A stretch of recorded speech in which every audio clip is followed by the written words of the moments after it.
Namaste, Acharya ji.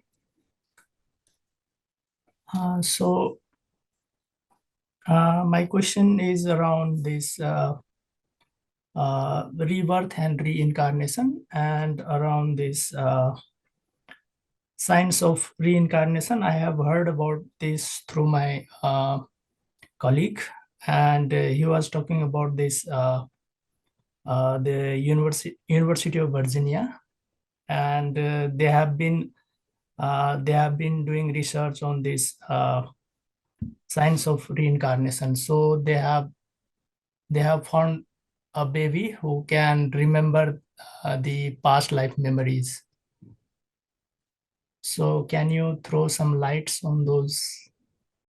Can you throw some light on this University of Virginia? First thing, where is the research paper? Where is the proof?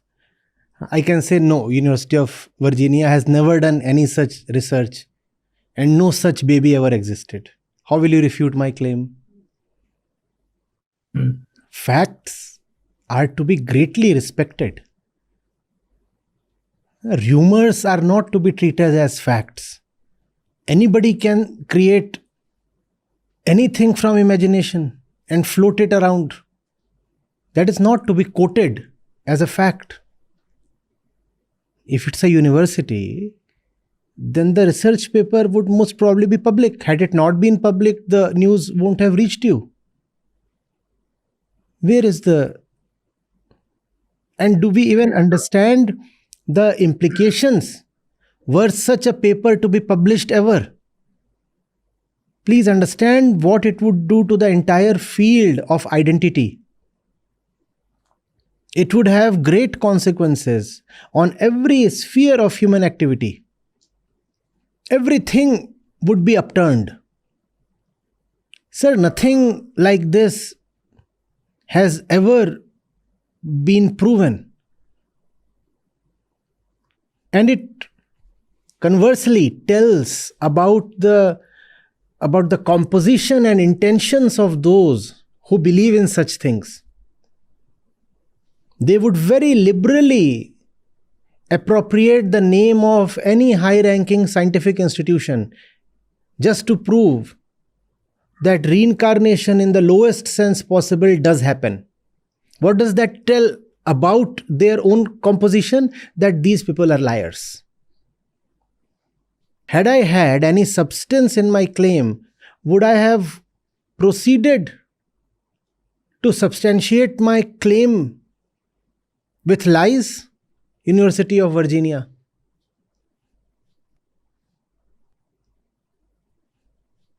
Huh? Yes. There is nothing in it, sir. Nothing.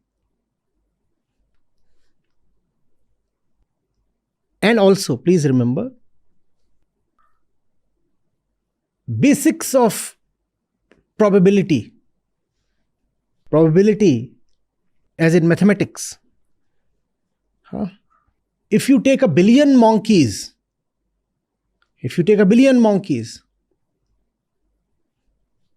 and just give them keypads, one of them will be able to type something meaningful. It has been said that if you take enough monkeys and give them pens, one of them would surely be able to write down all the works of Shakespeare. That is just probability. You only have to have sufficient number of monkeys, and that will happen. So if you look at the 800 crore people who are alive and the numbers that have been deceased, just randomly, just by way of probability,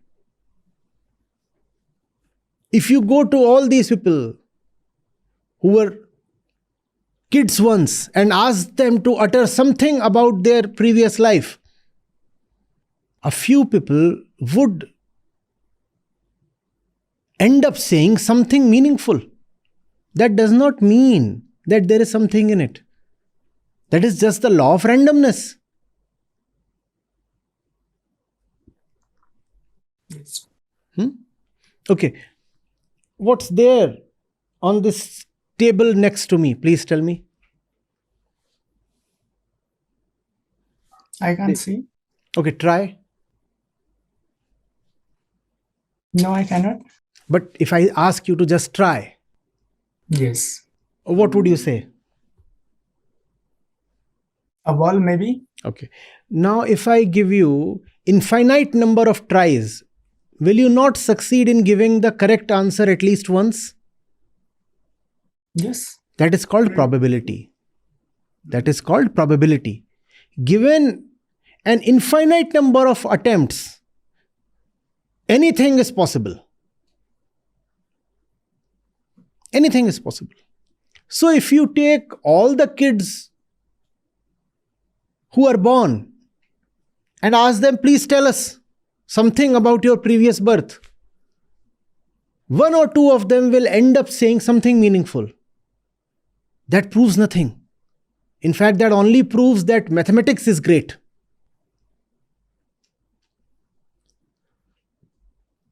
No place of any repute has ever conducted any conclusive research on this reincarnation thing. In fact, the scientific community the world over takes it as something of a joke. It is not even considered a subject fit enough to be taken for a serious study. Yes, studies have been done, but those studies have amounted to nothing. Nothing came out of them. Nobody takes this seriously. You must also reflect on why a lot of people insist on things like personal reincarnation. You must ask, what stake do they have? Why do they so forcefully insist that, yes, if I die, I will be reborn as somebody else? What is it in their psyche that impels them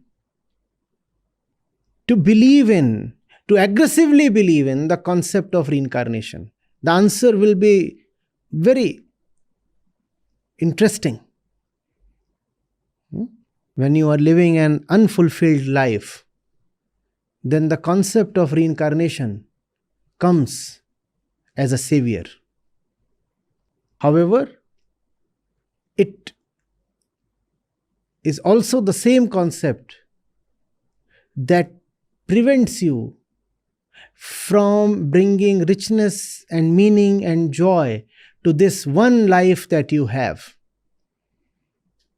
You are told, I have so many lives, and the other lives, the subsequent lives will probably be better. If you are in turmoil, in bondage currently, then you are saved from challenging your fears and your bondages with the greatest ferocity. How? You say, I somehow deserve my sorry state. I must have done something in my past lives to deserve the pain that I have now. So there is no need to fight against my suffering and my bondage, because I anyway deserve it. It is my karma. And what annoys me is that both these concepts, which are interrelated, of course, reincarnation and karma, are attributed to the Gita, whereas the Gita very forcefully destroys both these concepts. But fantastic are the ways of Maya. Yes. Thank you, Acharya ji. Welcome.